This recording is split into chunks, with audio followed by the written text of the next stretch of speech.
தமிழ்நாட்டில் உள்ள படித்த மற்றும் படிக்காத அனைத்து இளைஞர்களுக்கும் வேலைவாய்ப்பை உருவாக்கி தரதாக சொல்லியிருக்கோம். அதுக்கான திட்டங்கள் என்னென்ன வச்சுருக்கோன்றதை நம்ம சொல்லுவோங்க ஐயா.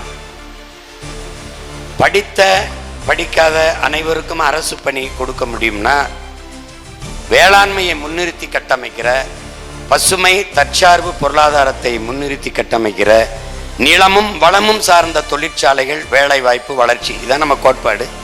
அதன் அடிப்படையில் படித்தவர் படிக்காதவர் அனைவருக்கும் வேலைவாய்ப்பை நம்மால் கொடுக்க முடியும். இப்போ உதாரணமாக பல சான்றுகளை சொல்லிக்கொண்டே போகலாம். நிலமும் வளமும் சார்ந்த தொழிற்சாலை அப்படின்னா எல்லாருக்கும் எளிதாக புரிய மாதிரி நாம் ஒரு 2000 ஏக்கர் அல்லது 3000 ஏக்கர்களில் கரும்பு நம்ம விளைய வைக்கிறோம். கரும்பிலிருந்து பிரேசில் போல் எத்தனால் பெட்ரோல் எடுக்கலாம். பெட்ரோல் எடுப்பது என்பது மயிலுந்து ஓட்டுவதற்கு, வாகனங்கள் ஓட்டுவதற்கு தான் நல்ல. பெட்ரோலை பயன்படுத்தி மின்சாரம் தயாரிக்க முடியுங்கிறது உங்களுக்கு தெரியும். பல பயன்பாட்டுக்கு செய்ய முடியும். பிரேசில் கரும்பிலிருந்து எத்தனால் பெட்ரோல் எடுக்கிறது. கரும்பு விளைய வச்சிட்டோம். இப்போ அதை வெட்டுறதுக்கு படித்தவர்கள் தேவையா, இல்லை படிக்காத கல்வியறிவு இல்லாதவர்களே போதுமா? உடல் உழைப்பாற்றல் இருந்தாலே போதும். அப்ப கரும்பை வெட்டி கட்டி கொண்டு வந்து ஆலைக்கு சேர்ப்பதற்கு கற்றவர்கள் தேவையில்லை. அந்த கரும்பை ஆலையில் கொடுத்து சாராக்கி அது உலையில் அந்த அடுப்பலை போட்டு எரிக்கிறதுக்கு கல்வியாளர் தேவையில்லை. ஆனால் எத்தனை டன் வெல்லம் காய்ச்சப்பட்டிருக்கிறது எண்ணி அடுக்குவதற்கு கல்வியாளர் தேவைப்படுது. அது எவ்வளவு நாட்டு சிறு சிறு சர்க்கரையாக கட்டிகளாக எவ்வளவு உள்நாட்டு உணவு தேவைக்கு, வெளிநாட்டு உணவு தேவைக்கு, பிற மாநில உணவுகளுக்கு நம்ம ஏற்றுமதி தேவைக்கு ஏற்றுமதி செஞ்சுருக்கோம், எவ்வளவு சந்தைப்படுத்தியிருக்கோங்கிற கணக்கை நமக்கு வரையறுத்து தர, எழுதி தர கற்றவர்கள் தேவைப்படுது. ஒரே நிலத்தில் ஒரே களத்தில் படித்தவருக்கு வேலை, படிக்காதவருக்கும் வேலை வந்துகிறது. இப்போ அந்த சக்கையிலிருந்து சாப்பிடுகிற தட்டு தயாரிக்கிற தொழிற்சாலை உங்களுக்கு விளங்குது. அந்த சக்கையை மீதியை தூக்கி கொண்டு போய் நாம் வைத்திருக்கிற உரக்கடங்குகள் கொட்டுகிற வேலை. அங்கே வண்டி ஓட்ட தெரிஞ்சு குப்பையை அல்ல தெரிஞ்சால் போதும், அவனுக்கு பெரிய கல்வி தகுதி தேவையில்லை. அப்போ ஒரே களத்தில் ஒரே நிலத்தில் படித்தவர் படிக்காதவர் அனைவருக்கும் அரசு வேலை வந்துடுது. இப்போ 2000 ஏக்கரில் மாட்டு பண்ணை வைக்கும்போது மாடு சுத்தி இரும்பு வேலி, முள் வேலி, கம்பியை போட்டு அதற்கு மேலடுக்காக ஒரு போட்டு மின்சாரம் பாய்ச்சப்பட்ட கம்பி. அங்கே போய் தொட்டு பிடிச்சு விளையாட முடியாது, சேட்டை செய்ய முடியாது, கல்லெடுத்திய மாட்டை எரிய முடியாது. இங்கே துணை காவல் நிலையம் இருக்கும், சுற்றி கண்காணிப்பு கருவி சிசிடிவி கேமரா பொருத்தப்பட்டிருக்கும். அதுக்கு மேய்ச்சல் நிலங்க வச்சு என் மாடுகள் மேய்ஞ்சு கொண்டு இருக்கும். என் மாடுகள் போடுகிற சாணியை எடுத்து நீங்கள் குப்பையை இழுக்கிற வேக்கம் கிளீனர்னு ஒரு உறிஞ்சான் வச்சிருக்கிற மாதிரி உறிஞ்சி உறிஞ்சி அந்த வண்டி ட்ரக்குன்னு சொல்கிற அந்த வண்டியில், குப்பை வண்டியில் ஏற்றுறதுக்கு எஜுகேஷன் நாட் நெசசரிங்கிறது என்னுடைய கருத்து. கல்வி தேவையில்லை, எடுத்து போட்டுருவான். உங்களுக்கு விளங்குதுன்னு நினைக்கிறேன். இந்த மாடை எந்த மாடு எங்கெங்கே என்னென்ன மேய்துன்னு பார்த்துட்டு வர்றதுக்குள்ள எத்தனை ஆயிரம் மாடுகள் நிற்குதுன்னு எண்ணி கணக்கு பண்ணுவதற்கும், எவ்வளவு லிட்டர் பால் கறக்கப்பட்டிருக்கிறது என்பதை கணக்கு பண்ணுவதற்கும், எவ்வளவு லிட்டர் பால் நெய்க்கு செல்கிறது, தயிருக்கு செல்கிறது, மோருக்கு செல்கிறது, வெண்ணெய் எடுக்க செல்கிறது, எவ்வளவு பால் பாலாடை கட்டி தயாரிக்க செல்கிறது, பால் கோவா தயாரிக்க செல்கிறது, இதை குறிப்பிட்டு எழுதுவதற்கு ஒரு கல்வியாளர் தேவைப்படுது. மற்றபடி இந்த பாலை, இந்த தயாரித்த தமிழ்நாட்டில் உற்பத்தி செய்யப்பட்ட இந்த உணவுப் பொருளை இதை சந்தைப்படுத்துவதற்கு கல்வியாளர் தேவைப்படுது. உங்களுக்கு விளங்கிடுச்சுன்னு நினைக்கிறேன். இப்போ ஒரே இடத்தில் படித்தவன் படிக்காதவன் அனைவருக்கும் அரசு வேலை. 1000 ஏக்கரில் தக்காளி பயிரிடப்படுகிறது. தக்காளி விளைய வைக்கிற நிலத்துக்கு பக்கத்திலேயே தொழிற்சாலை கட்டப்படுகிறது. எல்லா இடத்துக்கும் அங்கே தொழிற்சாலை. இப்போ தொழிற்சாலை என்பது நீங்கள் இது போல கட்டடம் அல்ல. இப்போ சீட் தகரத்திலே உங்களுக்கு வருது, விலை உயர்ந்த தகடுகள் கட்டி அதிலே நாங்கள் கட்டி வெப்பம் தாக்காமல் அங்கே தர்மாக்கோலுங்கிற இதை போட்டு நாங்கள் குளிர் ஊட்டிடுவோம். அங்கே வேலை செய்ய வேண்டியதுதான். அப்படிங்கும்போது தக்காளியிலிருந்து தக்காளியை பதப்படுத்தி உணவு தேவைக்கு பெட்டியில் எத்தனை டன் விளைய வச்சு கொண்டு போகிறோம்ங்கிறதுக்கு அது. அதை பதப்படுத்தி வைக்க குளிரூட்டப்பட்ட சேமிப்பு கிடங்குகள், அங்கே பல பேருக்கு வேலை. எத்தனை பெட்டிகள் எவ்வளவு டன் அங்கே அடுக்கி வைக்கப்படுது அந்த கணக்கு. இதில் இருந்து என் அருமை தாய்மார்கள், தம்பிகள், குறிப்பாக மாற்றுத்திறனாளிகள், கைம்பெண்கள் எல்லோருக்கும் அங்கே அரசு வேலை கொடுக்கப்பட்டு தக்காளியிலிருந்து பல கூழ் ஜாம் தயாரிக்கிறது, ஊறுகாய் தயாரிக்கிற தொழிற்சாலை, அதுக்கு கிளை நிறுவனங்களாக அங்கெங்கே இருக்கும். தக்காளியை பறித்து கொண்டு வந்து ஆலைக்கு சேர்க்க கல்வி தேவையில்லை. அதை ஊறுகாய் செய்வதற்கும் பலக்கோள் செய்வதற்கும் கல்வி தேவையில்லை. எவ்வளவு தயாரிக்கப்பட்டிருக்கிறது என்று எண்ணி அடுக்கவும் அதை சந்தைப்படுத்தவும் தான் கல்வி தேவைப்படுது. ஒரே களத்தில் ஒரே நிலத்தில் படித்தவர் படிக்காதவர் அனைவருக்கும் அரசு வேலை. இனி படிக்காதவரே இல்லை என்ற நிலையை உருவாக்குவது எங்கள் அரசின் அடுத்த வேலை. இதுதான் இது. இப்படி வரும்போது மனிதனின் உடல் ஆற்றல் அறிவாற்றல் அனைத்தும் உழைப்பில் ஈடுபடுத்தப்பட்டு உற்பத்தி பெருகிவிடும். அவனவன் வாழ்விடத்திலே வேலை வாய்ப்பு கிடைத்துவிடும். சோம்பி இருக்க தேவையில்லை. 60 வயதை தொட்ட பெருமக்கள் வேலைக்கு வர வேண்டியதில்லை. அவர்கள் வீட்டிலே இருக்கலாம். அவரவர் 60 வயதுக்கு மேலே வந்து ஓய்வு பெற்ற ஆசிரியர் பெருமக்கள் இந்த கணக்கை இதை எண்ணி இதை அடுக்கலாம். அவர்களுக்கு ஒரு நாளைக்கு இவ்வளவுன்னு கூலி பெறலாம், மாதம் இவ்வளவு என்று கூலி பெறலாம். இப்படியான வேலை திட்டங்களை வரும்போது வேலை இல்லை என்ற பேச்சுக்கு இடமில்லை. பசி என்ற வார்த்தைக்கு நாம் தமிழர் கட்சியின் அரசு, பிரபாகரன் பிள்ளைகளின் அரசு அமைகிற போது பசி என்ற சொல்லுக்கு இடமே இல்லை. ஏன் பசி என்ற சொல் இல்லாது ஒழிப்பேன் என்றால் எப்படி ஒழிக்க முடியும் என்றால், பால், முட்டை, நாட்டுக்கோழி பண்ணை நாடெங்கிலும் இருக்கு. நீங்க திருச்சியை தாண்டி இப்படி போனால் இது நம் நாடா என்று ஐயப்படுகிற அளவுக்கு மாற்றிவிடும். வெற்றிடம் என்றே ஒன்று என் நிலப்பரப்பில், என் தாய் நிலத்தில் இருக்காது. ஒன்று காடுகள் இருக்கும், அல்லது ஆடு மாடுகள் மேய்கிற மேய்ச்சல் நிலங்களாக இருக்கும், அல்லது நீர் தேங்கி இருக்கிற நீர் தேக்கமாக இருக்கும், இல்லை என்றால் விளை நிலங்களாக இருக்கும், இல்லை என்றால் கூட்டு பண்ணைகளாக இருக்கும். ஆடு மாடு மேய்ஞ்சிக்கிட்டு இருக்கும், இல்ல கோழி பண்ணையா இருக்கும். கூட்டு பண்ணைனா அங்க என்ன இருக்கும்? அங்க மீன் வளர்ப்பேன், இறால் வளர்ப்பேன், ஐரை வளர்ப்பேன், வாத்து வளர்ப்பேன், பன்னி வளர்ப்பேன், எல்லாம் வளர்ப்பேன். கீரையில எல்லா கீரையும் வளர்ப்பேன். நீ குடும்பத்தோட சுற்றுலாக்கு வந்தா சுற்றுலா தங்குற விடுதி வச்சிருப்பேன், சாப்பாட்டு தளம் வச்சிருப்பேன். நீ வந்து மீனை தூண்டில பிடிக்கும் போது இந்த மீன்னா அந்த மீனை சமைச்சு தர அங்க ஆள் வச்சிருப்பேன். நீ கீரையில இந்த கீரைனா 15-20 நிமிஷத்துல கீரையை சமைச்சு தரான்னு வச்சிருப்பேன். எல்லாம் ஒருங்கிணைந்த கூட்டு பண்ணை. இது நம் பெரிய தகப்பன் நம்மாழ்வாருடைய கனவு. அதை நிறைவேற்றுகிற போது அவனவன் வாழ்விடத்தில் வேலை வாய்ப்பு. நீ ஒரு ஒரு ஒரு மாட்டு பண்ணை வச்சிருக்கும் போது இந்த மாதிரி பால், இந்த கலப்பட பால் கிடையாது.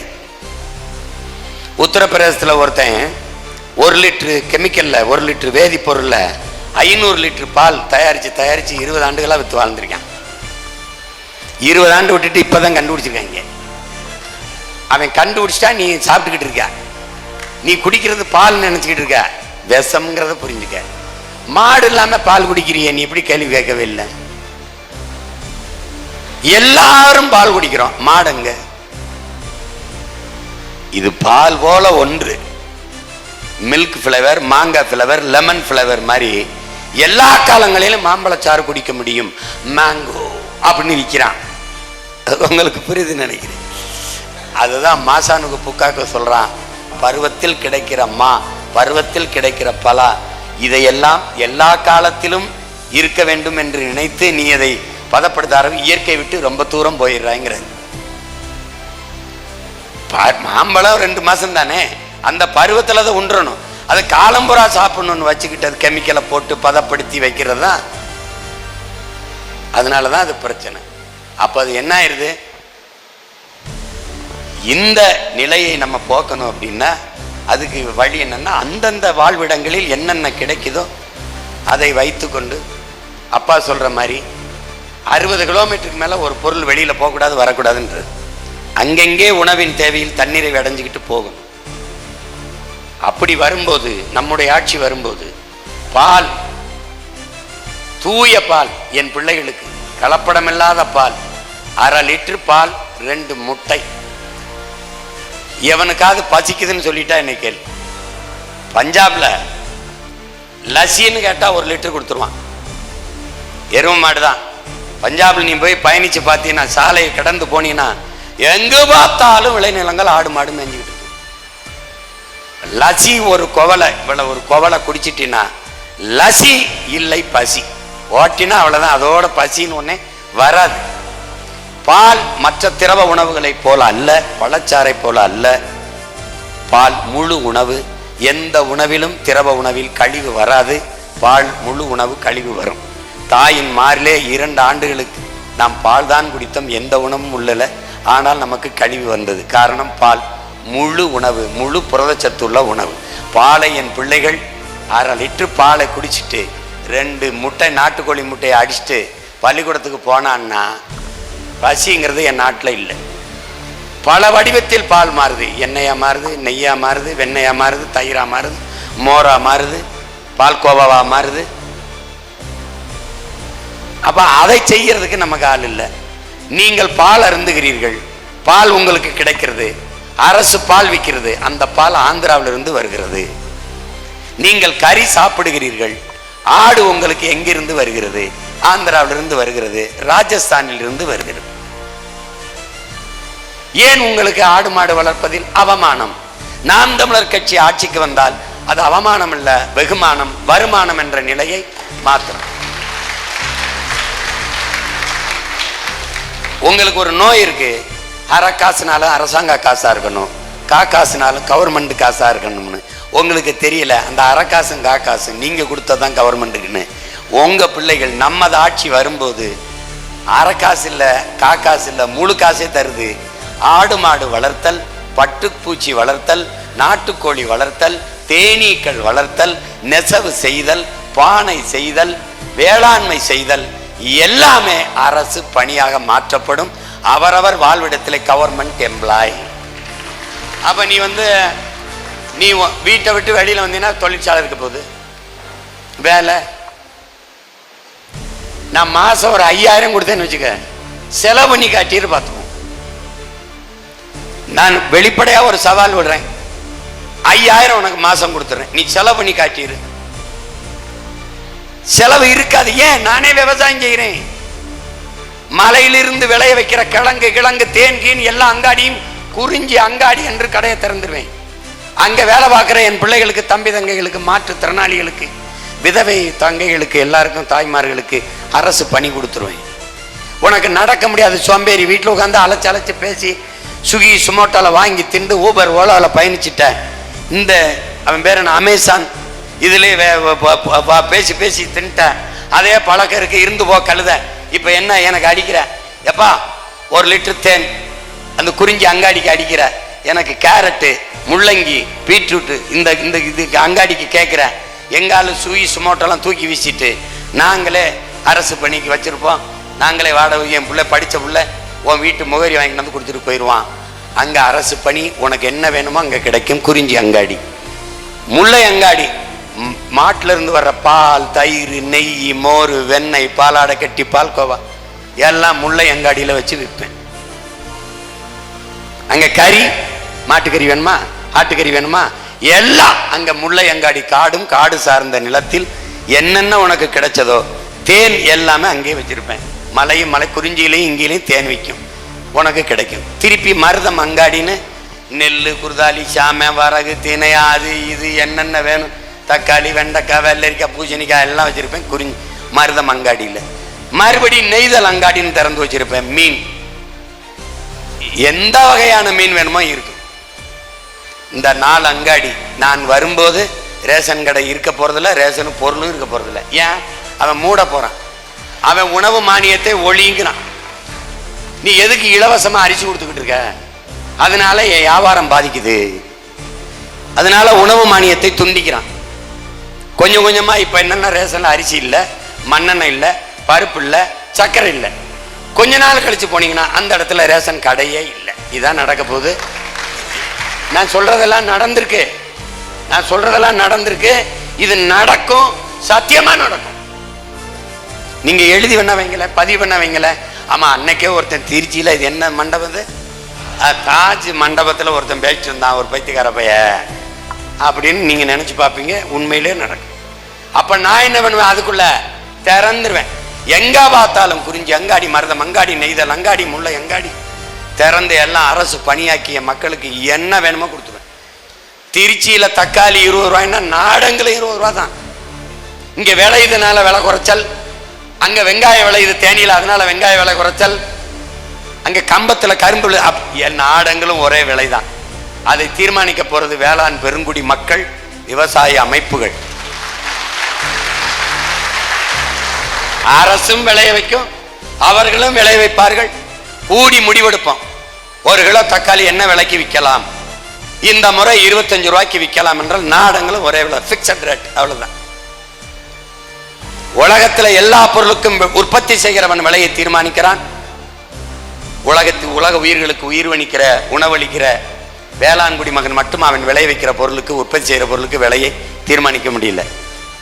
இப்ப நான் போட்டிருக்க ஷூ 250 ரூபாய்னா 2000 ரூபாய்ன்னு வச்சுக்க, 2000 ரூபாய்ன்னு அவன் சொன்னா இதை தயாரிச்சவன் என்ன விலைன்னு சொல்றானோ அதுதான், அதுல இருந்து வாங்கி விற்கிறவன் என்ன விலை சொல்றானோ அதுதான்.